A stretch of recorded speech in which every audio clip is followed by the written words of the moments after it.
The Sea of Thieves Season 5 content update trailer has just released, and in this video I'm going to be diving into it, analysing it, and seeing what bits and pieces you might pick out from it, so let's just get straight into it. Okay, so to start with, we get crews launching fireworks.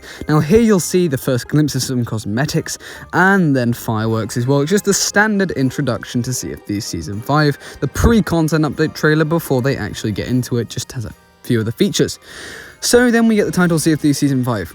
But then, for the first feature that they cover, it is burying. Now, burying is something which has been talked about a lot recently. It's probably the most hyped up feature before the content update, and we can see here pirates burying a captain's chest. Now this is really interesting, and as I said in my previous burying videos, I'm really excited to see how this gameplay works, what we can do with it, and if you can actually steal maps, because they didn't specify in the content update trailer whether you can steal them or not. So it is a little bit overpowered if you can't steal them. But then on to our next new feature, quest boards. Quest boards are at the edge of the dock on any outpost or seapost, and you can give your maps that you have buried away to other players. Now, if other players take these maps and successfully dig them up, when you next load in, you'll receive the exact amount of reputation you would get for cashing that chest in, and also a bunch of renown, and we mean a bunch. So the next thing they cover is fireworks. Now these just look phenomenal. They're very self-explanatory. You can find them in barrels regularly, or you can buy them from the Merchant Alliance in select assortment crates. I really hope they're quite expensive because we do need gold sinks, but these just look, honestly, one of the smallest, but one of the best features that have been added to Sea of Thieves. Now next we have the signal flares. Now flares can come in two colours, white and red. And this was actually teased on Twitter as well, but we didn't know what it was at the time. Now flares cast a bright light over the area where you cast it, where you fire it out of, and it will stay there for a fair little bit, attracting crews and just anyone to there. Not sure how much this will be used after the first week, but we'll see. So now on to the next feature, we have sitting and sleeping. That is right, more or less anywhere in the world you can actually sit down now, which is going to be amazing for machinima films.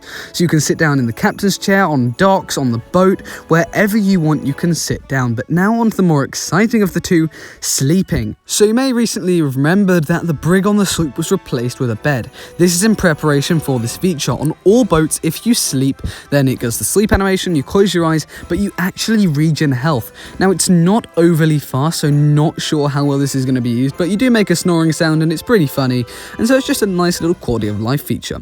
Now onto another feature which I don't think will be used that much in all honesty, and that's whispering. With the speaking trumpet you can now turn the other way around, and when you speak through it, it will whisper to your crew. Now what that means is only your crew can hear that. Now many people use Xbox Party Chat or Discord, so they don't really use in-game, so I don't know how much this will really be used, but you can essentially whisper to your crew. Then we have cannon rowboats. Now these look really nice. They have a shockwave on them as well, so when you fire you'll get knocked back. But this is just another cannon that you can use on your boat, so all boats have been increased by one cannon, whether you want to use it that way or you want to go and attack galleons on the cannon rowboats. Now going on to the season pass, we have 100 more levels of beautiful cosmetics.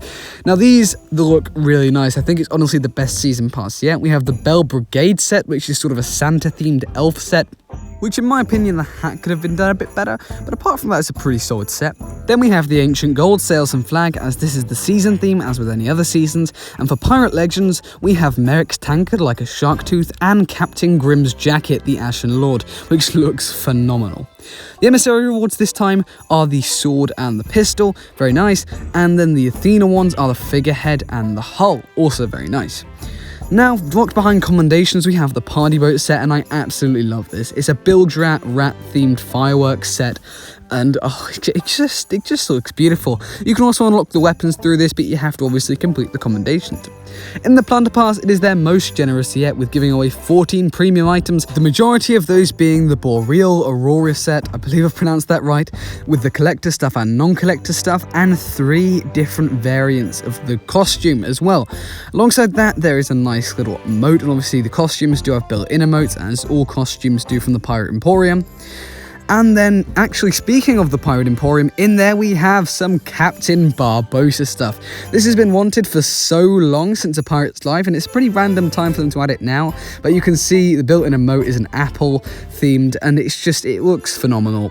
Barbossa, and also should I mention Queen Anne's Revenge ship set, so the whole theming of this is taking place after the 4th movie, after Blackbeard is killed. You can see here they've actually done a pretty good job of replicating it, especially the figurehead, which you'll see in a second. And throughout the ship set as well, there are skulls signifying its dark history of obviously being Blackbeard's ship. We also get the Royal Revenge weapons as part of this, which the sword is based off of the 4th movie, Blackbeard's sword, but we obviously don't see the other weapons in the movies, and it's really interesting. I think these are really nice weapons. They've done a really good job on making the sword a replica, being quite a big sword. And then unfortunately we don't get Jack the Monkey, but we do get a dog. I don't really know what significance this dog has, but I mean, hey, I'll take it, I guess.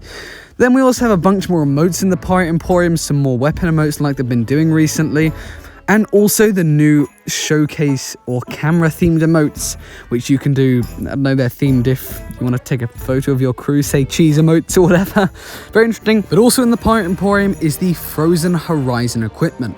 The clothing was released in Twitch drops, the rest of it's in the Emporium, and the equipment is finally here after a year. But that is not it for the Pirate Emporium, as there are three free emotes which you can pick up from the Pirate Emporium when this update releases. Normally they only do one, if any, but this time they've done a whole 3, so make sure to go pick them up.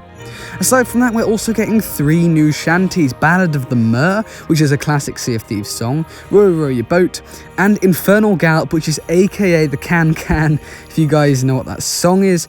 And then next we have Dice Emote. Dice Emotes will be in the Season Pass, which you can pick up for free when you get to that level. Moving swiftly on, AI now drops ammo. Not all the time, there's a chance of it, but it will drop ammo, and it's really handy if you're in a fight and you kill a skeleton. Oh, look, you've got ammo again. Next up we have rats. That's right, rats are indeed coming. Now, while they may be a cute distraction, they actually scurry up to upper decks. So if you see them scurrying up, that means you've got a problem down below with water and you're leaking in. So make sure to check that. But if they're just hanging around, then it's perfectly normal. Aside from that, they've also added Kraken and Megalodon treasure markers, basically birds, so you can see when you've killed them where the treasure is. Now, a massive improvement they've made is storage crates. If you hold down a button, and this will lengthen depending on the amount of supplies you're transferring, it can transfer everything in a barrel or a storage crate vice versa to each other. It's such a handy tool, and this gives another incentive to buy the storage crate from the Merchant Alliance. Now, a very small change now, we have if you talk in game, then you actually talk. They've added a mouth animation. Overall, Sea of Thieves Season 5 is looking absolutely phenomenal, and be sure to stay tuned and keep subscribed for Season 5 to know all the latest news and content as and when it comes out. But I mean, just look at these fireworks. Is this update not going to be phenomenal? I mean, the fireworks, there's so many of them, including the Sea of Thieves, and of course they would add a rare firework. And it is releasing December 2nd. Not long to go now. Now that does just about wrap up everything for this video, but before I go, I just did want to say A Pirate's Carol is going to be premiering on Wednesday, 2 days to go, the day before the update, so please go check it out. It's a film starring John McMurtry and featuring Sea of Concepts, based off of the classic Charles Dickens tale, A Christmas Carol. It is in the top right and links in the description, so if you haven't checked it out already, and I do know I keep banging on about it, but please go check it out if you haven't already. It's going to be absolutely amazing. But as I said, that is unfortunately the end of the video, so thank you guys so much for watching. If you did enjoy it, please remember to leave a like, and if you're new around here, why not consider subscribing? I do all sorts of Sea of Thieves stuff, gameplay, soundtracks, machinima films, and all that good stuff. And subscribe to stay up to date with all the latest Season 5 news as and when it comes out, and also loads of videos, guides, and updates and music on the day it comes out. But apart from that, thanks for watching, and I'll see you later.